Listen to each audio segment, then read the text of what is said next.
So guys, for the first step, you want to go to search and type in check for updates. Click on it.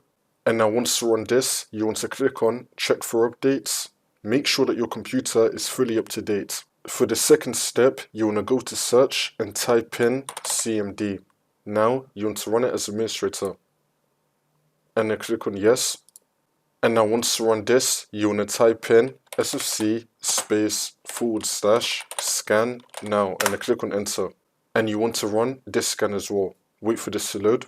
And now once that's been done, now you want to type in dism /online /cleanup -image /restore health and then click on enter. You want to run this scan as well. Wait for this to load. And now once you complete both those scans, for the last step, you want to restart your computer and then the problem should be fixed.